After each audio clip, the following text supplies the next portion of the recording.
Good afternoon all, this is Abhay Agrawal और अपन करेंगे solve question number 11 chapter number 18 के क्वेश्चन फॉर शॉर्ट आंसर का।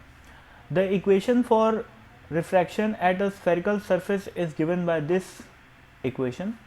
Taking r is equal to infinity, show that this equation leads to equation real depth upon apparent depth is equal to mu2 by mu1 for refraction at a plane surface। तो सबसे पहली बात तो इस question में गलती है, ये जो mu2 बाय mu1 है ये एक्चुअल में आएगा mu1 बाय mu2। ठीक है, ये बात मैं आपको बाद में शो कर दूंगा, पेशेंस रखो, देखते रहो। देखो, सबसे पहले ये समझो कि रिफ्रैक्शन एट स्फेरिकल सरफेस में ये जो v है और ये जो u है वो क्या होता है।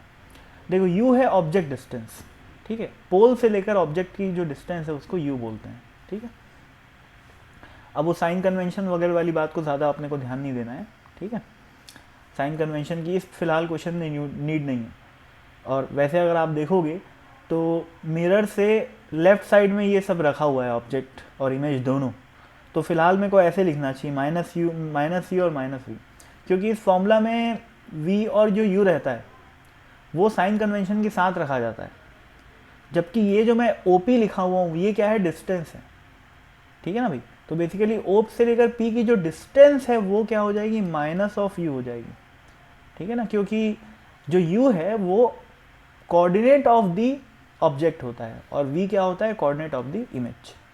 ठीक है, इसीलिए OP is equal to minus u लिखना ज़्यादा सही है, लेकिन फिलहाल मैं उसको प्लस यू लिख दिया क्योंकि फिलहाल इस डिस्कशन में उसका बहुत ज़्यादा इंपॉर्टेंस नहीं है।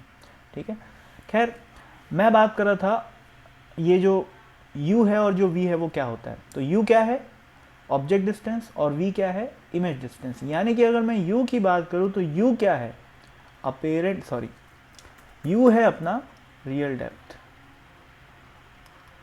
ठीक है ना, और अपेरेंट डेप्थ क्या हो जाएगा, अपेरेंट डेप्थ हो जाएगा v।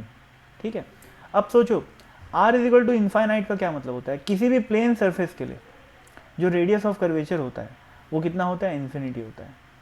ठीक है, ठीक है भाई, सर्कल जितना छोटा होगा उसका कर्वेचर उतना कम होगा, और सर्कल का साइज जैसे जैसे बढ़ाते जाओगे रेडियस ऑफ कर्वेचर बढ़ते जाएगा।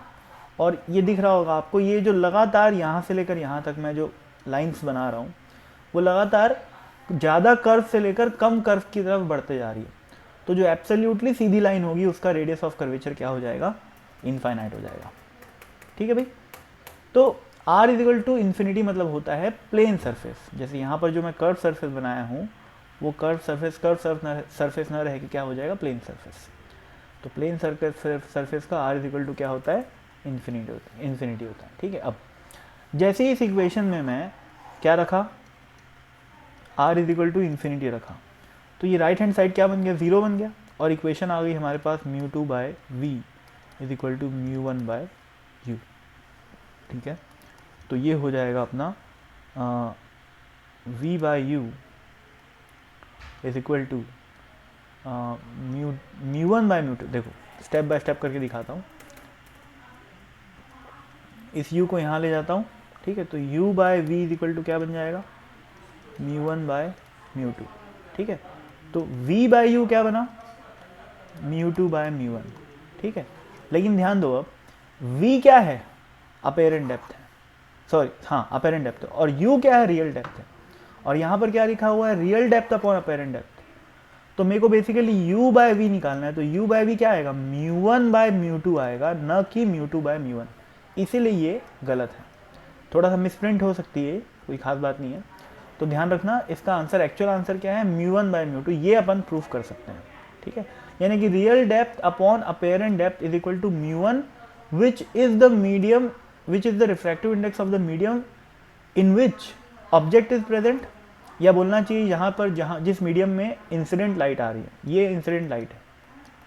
ठीक है, इंसिडेंट लाइट इस मीडियम में है, mu1 वाले में, और जो रिफ्रैक्टेड लाइट है वो कहाँ पर है, mu2 में है। ठीक है, तो सबसे बेस्ट तरीका ये होता है कि इसको आप लिखो mu incident upon mu refracted. इसका मतलब वो वाला रिफ्रैक्टिव इंडेक्स जहाँ पर इंसिडेंट लाइट प्रेजेंट है और वो वाला रिफ्रैक्टिव इंडेक्स जहाँ पर रिफ्रैक्टेड लाइट प्रेजेंट है। तो mu1 बाय mu2 में कन्फ्यूजन होती है, बुक लिखने वाले को भी कन्फ्यूजन हो गई और टाइपिंग मिस्टेक हो गई। ठीक है, तो सबसे बेस्ट होता है mu I upon mu R लिखो, real depth upon apparent depth is equal to mu I upon mu R, ठीक है। तो दैट्स इट, यही अपने को प्रूफ करना था।